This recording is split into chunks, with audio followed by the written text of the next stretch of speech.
It's a time where we are going to be honing into romance and relationships.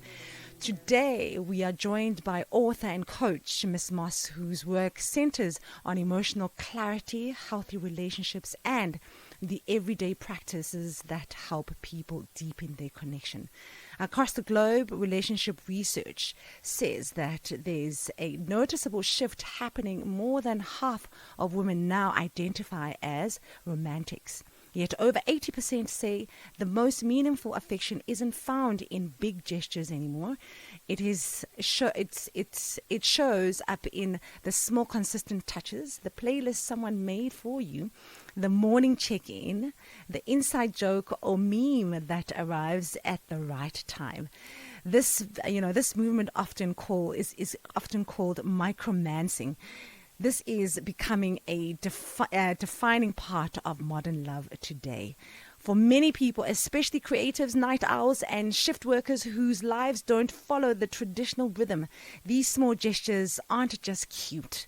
They're the glue that keeps relationships feeling supported and seen. And Miss Moss's work aligns beautifully with this shift, offering grounded advice on simple things in life when it comes to relationships and intentional actions that can build trust, emotional safety, and long-term conditions. Today we are exploring why micromancing matters, how to put it into practice well, and what it reveals about our way we love today. Good evening to you, Miss Moss. How are you? Hello, Kitty. I'm well. How are you doing? Good, good. Micromancing. This is really, really interesting. It's really caught my attention because we're all about relationships and love and just relationshiping, man. You know, we just need to get this thing right because we often think that we wish we had a manual, but it's at the end of the day, we hope to figure it out at the end of the day. You know what I mean? So thank you so much for joining us. It's an absolute pleasure. Relationships are literally the most pivotal part of our lives, and Mm. so we need to get it right. And there is no manual, but there are principles we can anchor ourselves in to do better. Absolutely. More people now consider small everyday actions more meaningful expressions of affection. From your professional perspective, what does this tell us about how modern relationships are evolving? I think love and relationships are no longer a matter of survival. For a long time in history, people ended up in marriages and relationships because maybe women didn't have as much access as single people than they do now. But in a world where women are more free, we have access to similar opportunities as men, we find that love is no longer a matter of survival, but a matter of wanting to be in a relationship. So it's become more of a luxury than a need. And because of that, then the expectations of what the relationship offers changes. And this is where things like managing now become important because people are more in tune with their needs and what they would Mm, like now. And we're not going in gender roles and the societal norms that have been long standing, but it's more like what do I enjoy? What do I like? What would I need somebody to provide me yes. for me to be happy in a relationship? And it's mostly women who are driving this movement of micromancing. Women are more vocal as well about their needs, and they're letting their partners know that I want you to be thoughtful. I want you to think of me. I want you to show me in small ways that Mm, I you. And that's how now in modern day relationships, it's no longer about the big gestures, but about do you know how many sugars I take in my tea? Are you checking on me throughout the day? Are you calling me to check on how I'm doing? Not just in the morning and in the evening, but even in the middle of the day. So those little points of touching base with each other and fostering intimacy is what now a lot of ladies require out of their partners. You know, it's all well and lovely that, this is a movement that's created by women, but at the same time, can we say that women are reciprocating the same feeling for men?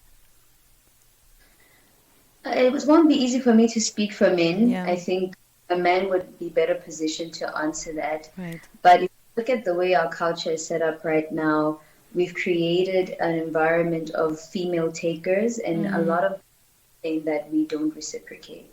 that we have this table of expectations, but we don't understand what we.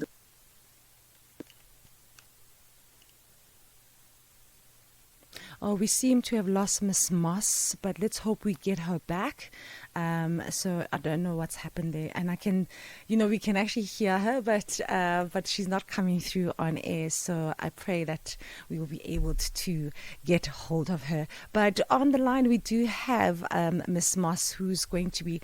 As you can hear, that we started our conversation of micromancing, which is such a beautiful, unique way. And I think it has been in existence for the longest of time. And I just think it's amazing that women are more vocal about it because, these grand gestures, they're not sustainable, because it's all well and great. I guess if you're a woman, you get this massive, massive idea, how do I impress my man? Or if the guy has this massive idea of how do I impress the woman, the whole I guess I always say that Valentine's Day is a big performance of big gestures, But let's hope that we'll get Miss Moss back on the line. Let's just take a quick break and then we'll get back to her. It's exactly 44 minutes after 10 o'clock.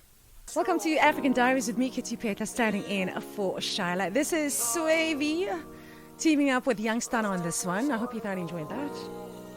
And we've got good news for you. We've got Miss Moss on the line. She aligns beautifully with this shift of offering grounded advice on micromancing. So, just to dive straight into it, what factors do you think are driving this shift forward of micromancing as the preferred form of connection? I think primarily the role of women in society has changed. I think we're looking more so for partners than we are providers, because we happen to also be providers now. And so the needs and demands that society have on us leave us needing these things to be fulfilled by our partners as well. So it's just the way that society has evolved and how now we realize we want more. We don't just want the provision support. We want somebody who's thoughtful, who meets our emotional needs as well. So for me, I think those are the factors that are driving this movement. Now, relationship studies indicate that consistent micro gestures strengthen trust more effectively than occasional grand gestures. Why do small and repeated actions have such a strong psychological impact on connection? I think it shows that the person you're with actually cares about you. It's consistent demonstrations of care, which is why you want to be with somebody. You want somebody to actually care about the little things and notice the little things about you, to show you that you matter to them and that the things that you want and need are important to them as well. So for me, that's why I think they build trust, is you actually see that this person listens to me and they really value the things that are important to me, even if they don't understand. Because, they always say women are from Venus, men are from Mars. They seldom understand why we want things. But if somebody's willing to do it despite even understanding it, that shows how much they care about you and value you. And we all just want to be valued, I think, in relationships. Absolutely, absolutely. Digital behavior research highlights that affection is increasingly expressed through memes, voice notes, inside jokes, playlists. What does this evolution in communication style reveal about emotional intimacy today? We are a digital society. Everything we are is, and they always say it's not on Instagram, it didn't happen. And I think the same story goes with love. The digital age is just an extension of the same things I've been speaking about. Somebody noticing little things about you and expressing them in these digital ways. Through a reel that they see, that's an inside joke between the two of you, or something that you guys had discussed maybe 2 days ago. And for them to show that they are present with you, that they are listening to you, is the way in which it now manifests digitally, but it's basically the same thing. It's a gesture that shows, hey, I think about you. The things you say matter to me. I listen to you. You're important to me. They're just extensions of that intention. That Absolutely. can To be have. seen as well, everybody wants to be seen and heard at the same time. It's these small gestures that make you feel that you are being seen and cared for, as you said. People with non-traditional schedules, shift workers, creatives, and night owls rely more heavily on micro gestures. Why are these smaller forms of connection especially important for couples who can't rely on regular date nights or routine time together? Grand gestures sometimes need time, they need schedules, they need reservations that happen in a normal day schedule. So you can imagine if you're a night worker or a creative or a night owl, not a lot of things happen at night. So you would have to know and see the demonstration that somebody has love for you through these little gestures like notes in your nighttime dinner lunch box or them checking in on you. Did you arrive safely? Those little things are a point of connection in a world where maybe their schedule is not your schedule. How will you know if you're not available for the grand gesture during the day that this person loves me? It can only come through these small efforts that they make to show you that they do value you and love you and care about you. And I think that's why it's preferred, because if then we wait for the grand gesture on my off day, that's probably going to be once a quarter. And that's not enough to keep a relationship going. We need consistent connection points for us to continue to be on the same page in our love story. Now, there's a growing conversation around distinguishing micromancing from breadcrumbing, which can look similar on the surface from your lens. How can people differentiate genuine micro gestures from minimal effort behaviors? I think we all intuitively know when somebody's giving us their best and when somebody's giving us the Yes. best. You just feel it that there, yes, the action is being done, but what's the heart behind it? And also time is a good proof of whether it's breadcrumbing or if it's true micromancing, because breadcrumbing is often short-lived. The person can seldom hold it longer than a week or two. But with true micromancing, there's detailed intention and specific attention to the things that are specific to you. I find that sometimes when people are in relationships, they kind of go by the playbook of what's generic. On Valentine's Day, they'll get you roses. But if somebody on Valentine's Day gets you a teddy bear with Jack across the chest because they heard you say your first teddy bear's name was Jack, Yeah. that's, you know, Yes. That's someone that's, who's really listening to you, who's very yeah, intentional about you. Yeah. yeah, breadcrumbing is not tailor-made. Breadcrumbing is playing out what they saw in the movies. But true micromancing is somebody being detailed, like detail orientated about what makes Kitty tick, what makes happy. It's a Kitty thing. It's not a girl and boy thing. It's Yeah. a Kitty and man thing. So I think that's how you can tell the difference is there detail in the gesture, or is it just a tick box exercise of getting roses every Tuesday? Or is it getting me tulips because I said, oh, I don't like roses anymore. I actually like tulips now. So it's those little attention to detail that you can tell the Yes. difference here and being breadcrumbed versus this is actual micromancing. Miss Moss, this breadcrumbing thing, could it have some kind of relation to love bombing? What is love bombing? Because, I hear about it. You hear it on movies. You hear it on Instagram. People who are younger than, well, me, at the age of 42, you hear this expression of love bombing. What is that? Love bombing is awakening love too soon. It's Oh, expressing big emotions of love and gestures, before no? it and gestures before they're actually earned through trust and time. So somebody can come promise you the world in 2 weeks, but that person knows nothing about you. They can't even micromance you because they don't know that much about you, but all of a sudden Okay. you and they can't live without you, and you're the best thing that's ever happened to me. I've never met a girl like you. All these declarations of Romeo and Juliet love. Meantime, you don't have the foundation of time and actual understanding between the two of yourselves to say you love each other. Love is such Okay. it's not something that That happens happens like, overnight. no. It takes time. You build Yes. that thing. And for somebody to say, I love you in the first 3 days, that's love bombing. We need to get that checked. It can't be real. Because what do they love?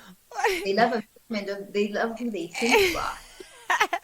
What if You someone are said it's love at first sight, Miss Moss? It could be love at first sight. You it's never know. attraction at first. It can be infatuation at first True. sight, but love, love at first sight is It doesn't is exist in my world, I don't think. in my world. I don't believe in love. Love is such a deep emotion, and it Yeah. requires the person who says they love, and you can't surely demonstrate that to me in 3 days. Impossible. And in closing, global dating insights show a rise in people seeking everyday romance rather than big declarations. In your view, what does the rise of micromancing signal about where modern relationships are heading, socially, emotionally, and culturally? Let's start with emotionally. I think emotionally, they say we are the most connected generation in terms of globally, but the loneliest. And so, what Mm. we're looking for is for points of deep connection with the people, typically the romantic partner that you have, because that's probably the closest connection we have in the world now compared to our grandmothers and our mothers before. So, emotionally, it shows this deep desire for us to remain connected, right? Mm. And now we're now putting that pressure, quote unquote, on our romantic partner to remind us that we are connected and we're loved and we belong. So that's where that drive is coming from on an emotional front. On a societal front, being human and being an adult is a lot of work. And we want people to show these gestures, which typically are acts of service. Somebody Yes. doing fixing something on your car, taking your car to the car wash. It's almost like acts of service now is becoming a big love language for our generation because we have so much on our plates. We work so hard, we work long hours, and you just want somebody to show that they're towing, the weight of life with you. And I think that's where the societal push is coming. Um, did you ask me about spiritually as well, or did I hear that? Socially, emotionally, and culturally. Yeah. Culturally, I think we are, especially with Africans, we're becoming more and more detached from our cultural roots. We're kind of being more westernized in the way that we're living in the Right. places that Mm. we now. And so we are now adopting the culture of the West, as in we're helping each other in the home. We talk about 50-50, everybody's contributing in a Mm. particular way. And so we're asking our relationships also to be a place where we hold each other up, and carry each other through. And I think those are the things that are pushing this need for micromancing. Because if all I'm doing is carrying all the load, and you're watching me carry all the load, and you don't help me carry the load, do you care about me? Is the question that I start asking Yes. myself. So micromancing becomes important because by helping me with the things that I say, I don't like washing dishes. You're like, I'll wash the dishes. It's okay. Yeah. Then that's my thing. Then you're showing me that you care about me and you listen to me. Oh man, enough said. You got me at the part where you said it's an act of service. Micromancing is an act of Mhm. service. So thank you so, so much, Miss Moss, for Thank joining us this evening. And listen, micromancing is definitely a way that we need to immerse ourselves into, and we really need to surrender to it because it really does play a big role when it comes to relationships. Because for me, small gestures are big wins, and big wins always feed the big wins. The bigger picture. So thank you so much for the amazing work that you do. Thank you for joining us. you for having me, Kitty. Have a lovely evening. You too. That was the incredible, lovely Miss Moss, who's an author and coach, and she helped us break down micromancing. Wise or absolute lies? Small, consistent act of affection build greater emotional security and long-term relationship satisfaction than occasional grand romantic gestures. A researcher from the Open University found that routine daily interactions, such as little acts of care, are more central to how couples actually maintain intimacy than big, flashy romance. That is definitely wise and very true indeed. We'll be back in just a moment. Welcome to the second hour of Africa Diaries.